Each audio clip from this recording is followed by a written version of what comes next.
In a world where everything arrives with next-day delivery, there are communities where a simple wooden chair takes 3 weeks to complete, where soap is stirred by hand for hours, where children's toys are carved with nothing but a knife and patience.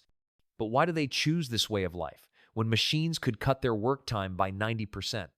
The Amish have maintained these traditions for over 3 centuries, refusing electric tools and machinery as part of their religious beliefs. While the Amish strictly avoid modern machines in their daily lives, some conservative Mennonite communities also continue these handmade traditions, though practices can vary widely depending on how modern or old-fashioned the group is. Let's step inside their workshops and discover what they're still creating entirely by hand. Item 1. Handmade quilts. A single Amish quilt contains over 15,000 individual stitches, each one placed by hand, measured by eye, and guided by generations of inherited knowledge. In Amish households, quilting isn't just needlework, it's architecture in fabric. Women gather in circles, their conversations weaving between family news and the careful placement of each piece. The patterns have names like wedding ring and log cabin, but their meanings run deeper than decoration. Conservative Mennonite women also maintain this tradition, though some communities allow treadle sewing machines for basic construction, while keeping the intricate quilting work entirely by hand. The time investment is staggering. A full-size quilt requires 3 to 6 months of regular work. But here's what makes it remarkable. These quilts often outlast the beds they cover. Some families still use quilts, stitched by great-grandmothers. The fabric softened by decades, but the construction still solid. While quilts keep families warm through winter, another handmade tradition keeps their homes furnished for generations. Item 2. Wooden furniture. An Amish-made dining table comes with an unspoken guarantee will outlive the person who orders it, their children, and probably their grandchildren. In workshops that smell of sawdust and linseed oil, craftsmen shape wood using tools their great-grandfathers would recognize. No electric sanders, no power saws, just hand planes that create curls of wood so thin they're almost transparent. The process reveals why their furniture carries such weight, literally and figuratively. Each joint is cut by hand, fitted multiple times until it slides together with satisfying precision. Dovetail joints that will hold for centuries are carved with patience that modern manufacturing has forgotten. Many conservative Mennonite furniture makers follow similar practices, though some communities permit limited use of pneumatic tools powered by compressed air rather than electricity. What's extraordinary is the economics. A handmade Amish dresser takes 40 hours to complete the same time most people spend at work in a week. Yet families save for years to own one piece, understanding they're purchasing something that will become a family heirloom. Transition. But furniture isn't the only household essential they refuse to buy from stores. Item 3. Natural soap. The recipe hasn't changed in 200 years. Lard, lye, and ash water.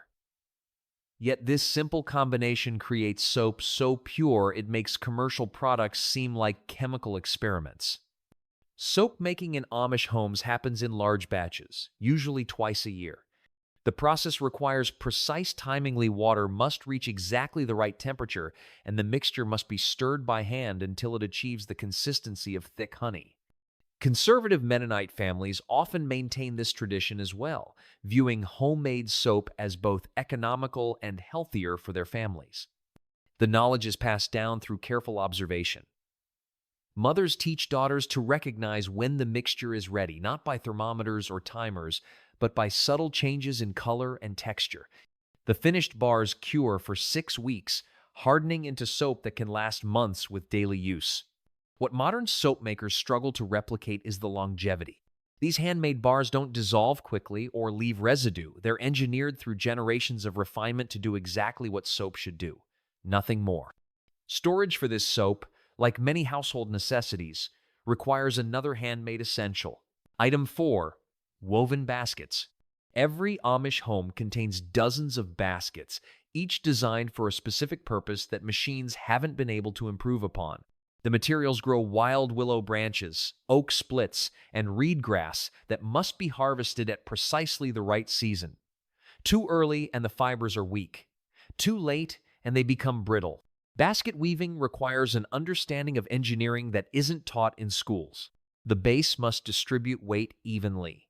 The sides must flex without breaking, and the handle must bear loads that would snap most manufactured alternatives.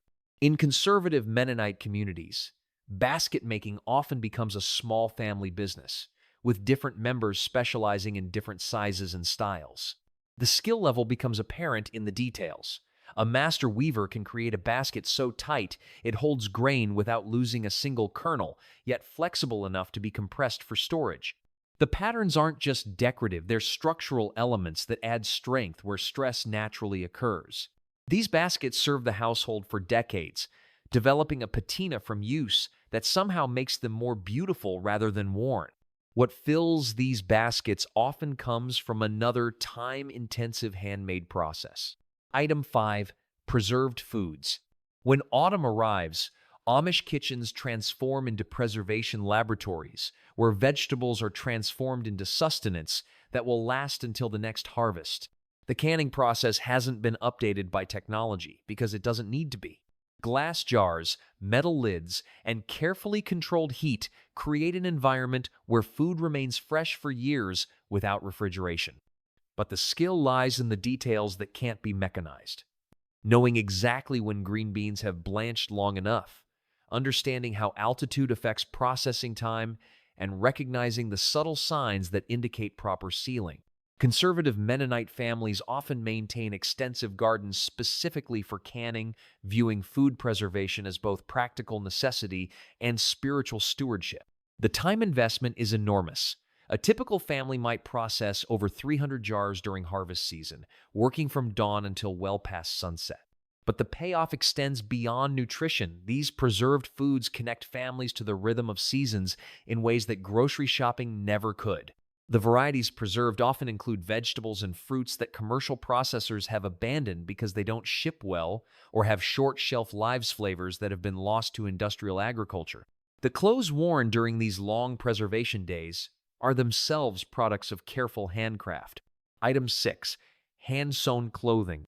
Every piece of Amish clothing tells a story of deliberate choice just in style, but in every stitch that holds it together. The fabrics are chosen for durability rather than fashion. Wool that will last decades, cotton that softens with age, and colors that won't fade under constant use and washing. The patterns are deceptively simple, but their construction requires skills that most people have never developed. In Amish communities, women often sew by hand or use treadle machines powered by foot pedals rather than electricity. Conservative Mennonite practices vary, but many families maintain similar standards for plain dress and hand construction. The time required is significant. A man's work shirt takes 8 hours to complete, a woman's dress nearly 12. But the durability is legendary. Amish clothing is often passed between family members, altered and re-altered until the fabric finally wears thin. What's remarkable is the precision achieved without modern tools. Buttonholes are cut and finished by hand with a consistency that machine operators struggle to match. Seams are reinforced in ways that industrial clothing has eliminated to save time and cost. The shoes that complete these handmade outfits represent perhaps the most challenging craft of all. Item 7. Leather footwear. An Amish cobbler can tell you the walking habits of his customers just by examining their worn shoes, knowledge that comes from crafting every sole by hand. Shoemaking represents one of the most complex handcrafts still practiced in these communities. It requires understanding leather, mechanics, and human anatomy. Each foot is slightly different, and handcrafted shoes can accommodate these variations in ways mass production cannot. The process begins with selecting leather based on its intended use. Work boots require different hides than Sunday shoes, and the cobbler must understand how different treatments affect durability and flexibility. Some conservative Mennonite communities maintain this tradition, though others have adapted to purchasing quality manufactured footwear while still emphasizing durability over fashion. The tools themselves are works of art, last forms, and cutting knives that have been refined over centuries. Many are passed down through generations, their handles worn smooth by countless hours of use. A pair of handmade Amish shoes requires approximately 20 hours to complete, but the result can last decades with proper care and occasional resolingent impossibility with modern glued construction. The dairy products these communities are famous for require their own specialized handcraft techniques. Item 8. Butter and cheese. The difference between store-bought butter and Amish churned butter isn't just taste. It's the difference between a product and a craft that requires perfect timing. Butter making begins with understanding cream. The temperature must be exact, the aging just right, and the churning rhythm steady but not hurried. Too fast and the butter becomes grainy. Too slow and it never forms at all. In both Amish and conservative Mennonite communities, dairy processing remains largely hand-operated using equipment that relies on human power rather than electric motors. Cheese making elevates this complexity even further. The culture's temperatures and timing create variables that industrial producers control with computers and sensors. Traditional cheesemakers control these same variables through experience and intuition developed over decades. The aging process cannot be rushed. Amish cheese wheels sit in cool cellars for months, turned by hand, monitored for signs of proper development. The patience required is extraordinary, starting a wheel of aged cheese knowing it won't be ready for a year or more. Transportation for these dairy products, like everything else in Amish life, involves another handcrafted essential item 9: horse-drawn vehicles. Every Amish buggy is a masterpiece of engineering designed to travel thousands of miles powered by nothing but oats and hay. The construction requires skills that automotive manufacturers abandoned generations ago. Understanding how wood responds to stress, how metal reinforcements should be placed, and how suspension systems can be created using leather and springs rather than shock absorbers. Conservative Mennonite communities may use different styles of vehicles, and some permit tractors for farming while maintaining horse-drawn transportation for other purposes. The wheels alone represent weeks of work. Each spoke must be perfectly fitted, the metal rim heated and shrunk onto the wooden wheel with precision that allows no margin for error. The axles are greased with rendered fat, requiring regular maintenance but lasting for decades. The painting process follows traditions that prioritize durability over appearance. Multiple coats are applied and sanded between applications, creating a finish that weathers gracefully rather than chipping and peeling. But perhaps most impressive is the engineering required to create a vehicle that can safely share roads with automobiles while being pulled by an animal. The balance, visibility, and structural integrity must account for situations that horse-drawn vehicles never faced in previous centuries. These vehicles often serve families for generations, with modifications and repairs extending their usefulness far beyond what any manufactured product could achieve. Even the simplest items in Amish homes reflect this same commitment to handcraft. Item 10. Children's toys. In a world of electronic entertainment, Amish children play with toys that would have been familiar to children 3 centuries ago. Yet, they remain perfectly engaging. The wooden horses, cloth dolls, and simple games are crafted with the same attention to detail as adult furniture. Small hands require smooth surfaces, safe materials, and construction that can withstand enthusiastic play. Conservative Mennonite families often maintain similar toy-making traditions, emphasizing durability and educational value over commercial appeal. The famous faceless dolls reflect religious beliefs about avoiding graven images, but they also demonstrate how creativity works within constraints. Without facial features to define personality, children must use imagination to bring their dolls to life. The time investment in handmade toys might seem inefficient until you consider their lifespan. These toys are passed between siblings, cousins, and eventually to the next generation. They develop character through use rather than becoming obsolete. What's remarkable is how these simple toys engage children's attention for hours. Without batteries, screens, or sound effects, they require active participation rather than passive consumption. These 10 items represent more than just objects. They represent a philosophy that challenges everything our modern world assumes about efficiency and progress. In examining these 10 handmade items, we discover something profound about the relationship between time and value. While modern manufacturing has optimized for speed and cost, these communities have optimized for different values entirely: durability, beauty, and the satisfaction that comes from creating something meaningful with your own hands.